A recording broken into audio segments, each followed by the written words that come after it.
Olá, presentes, queridos amigos e irmãos que sempre nos acompanham nessas meditações que fazemos, sempre inspirados no presente diário, esse livro devocional com a mensagem para cada dia do ano. E sempre nós pegamos esse tema e procuramos desenvolver e procuramos também levar para você uma palavra que seja encorajadora, uma palavra de Deus, uma palavra da palavra de Deus para o seu coração e para a sua família também. Hoje o nosso assunto é sobre arrependimento.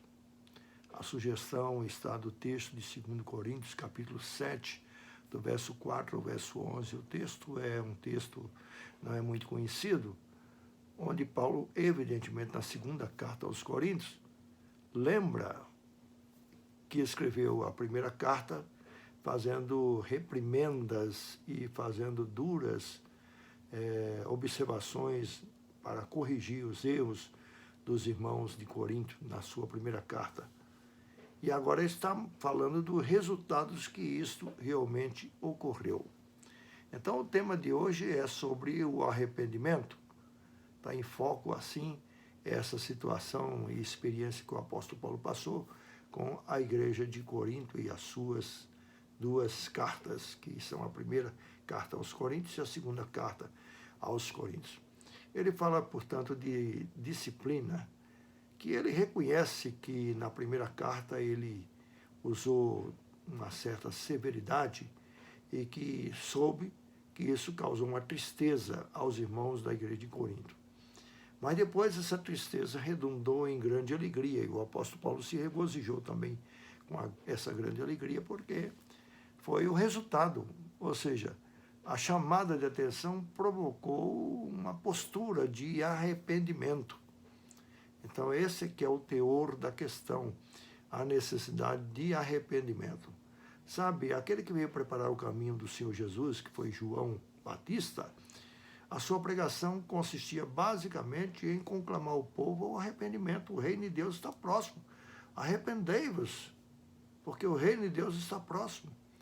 E, não diferente, Jesus também levou essa tônica de pregação, como os apóstolos, para os seus ouvintes.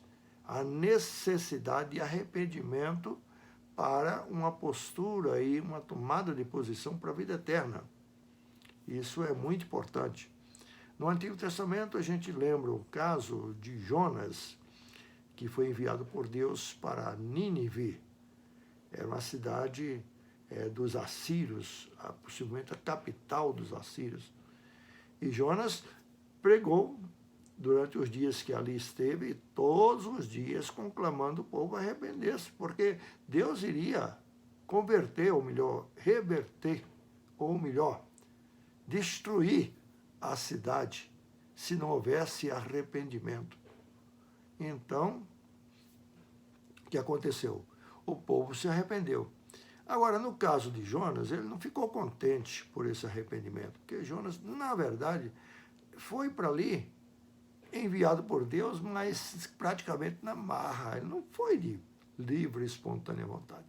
É um profeta que preferia que Deus trouxesse juízo e condenação para com os ninivitas, que eram inimigos do seu povo, que eram proverbialmente conhecidos como gente que sempre procurava o mal dos outros e particularmente do povo de Israel. Então Jonas preferia que Deus não provocasse o arrependimento e não aceitasse o arrependimento daquela gente.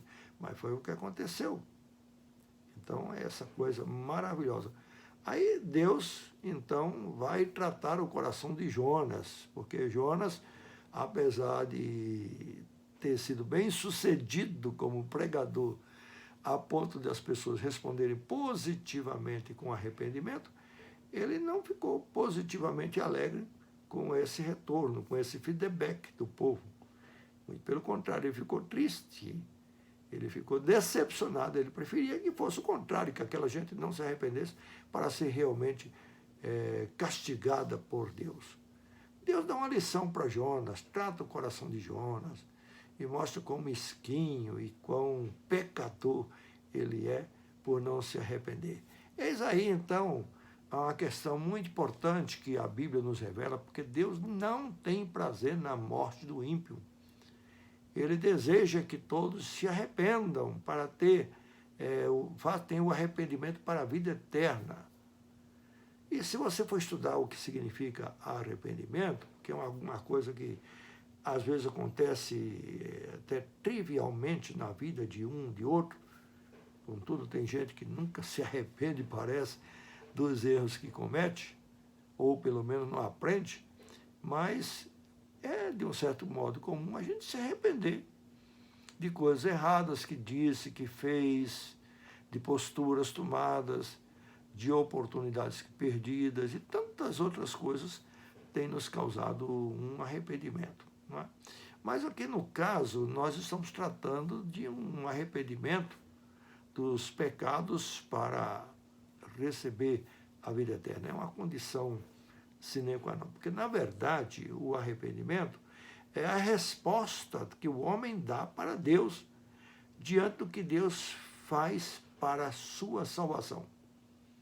Deus elege, Deus envia seu Filho, Deus predestina os meios para alcançar esses eleitos e o Espírito Santo faz um trabalho de convencer e de converter as pessoas à mensagem do Evangelho, à realidade de que Cristo é o único caminho, verdade, vida e salvação, que não há outro meio de chegar ao Pai a não ser por meio de Jesus Cristo. Então o Espírito Santo faz toda essa obra e o trabalho do homem é a resposta que ele dá, é arrepender-se e voltar-se para Deus. O verdadeiro arrependimento, portanto, implica numa postura contrária daquilo que ele estava fazendo. Por isso é como se você estivesse dando uma meia volta, volver, ou seja, está indo numa direção e dá uma meia volta. É a metanoia, é o arrependimento. Arrependimento realmente é muito necessário para a vida eterna e não apenas necessário, mas imprescindível. Preste só atenção e você deve lembrar que Jesus, quando foi crucificado, ele estava ao lado de 2 ladrões. Eram 2 ladrões, eram 2 malfeitores, eram duas pessoas destituídas realmente de bondade ou de caridade, ou de bom caráter, provavelmente. Mas o que aconteceu? Os 2 eram iguais, não havia diferença entre um e outro. Ambos estavam recebendo a punição justa pelos seus erros, os seus desencantos, as suas frustrações, as suas ações más. Estava sendo condenado justamente. Mas o que aconteceu? Um reconheceu que estava recebendo o que merecia. E olhando para Jesus, ele percebeu que Jesus não estava ali pelos seus crimes, nem pelos seus pecados, como era o seu caso. Então, o que ele fez? Embora que tenha sido esse o último momento de sua vida, provavelmente, ele se arrependeu. Ele se arrependeu e converteu-se. Então, Jesus deu essa palavra, que é uma garantia extraordinária para qualquer pessoa que tenha dúvida. Uma pessoa pode, depois de uma vida de desacertos e pecados muito intensa e constante, na hora da morte pode realmente se arrepender. E arrependimento para a vida eterna. Esse é um exemplo. O outro que era igual, estava em igual condição, não teve arrependimento.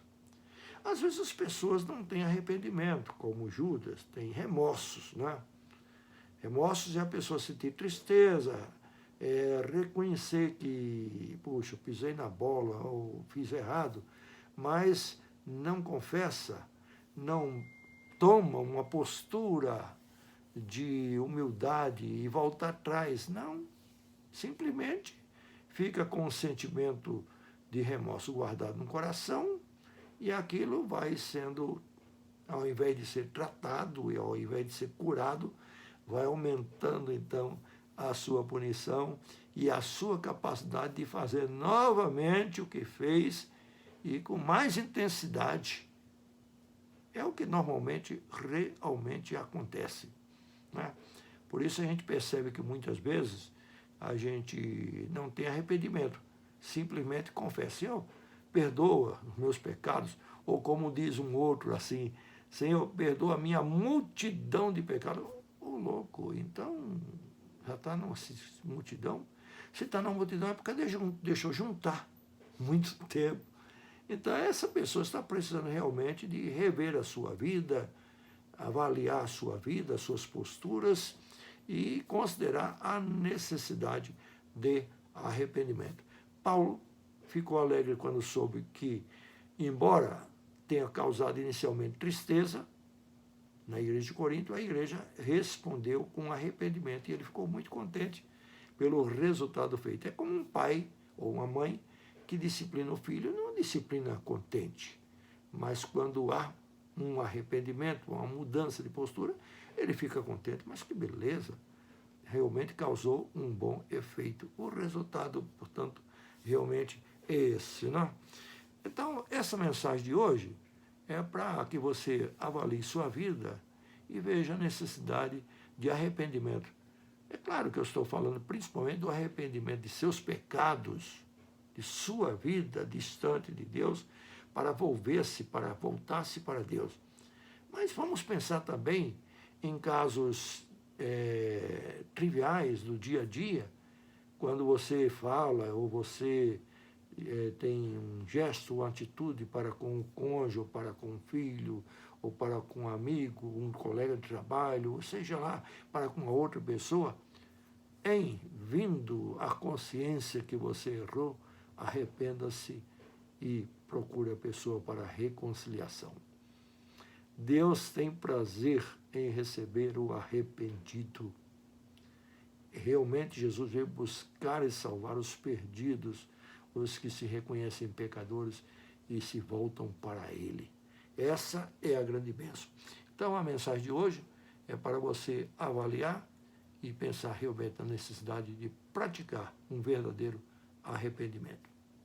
Que a graça do Senhor Jesus esteja com todos nós. Amém.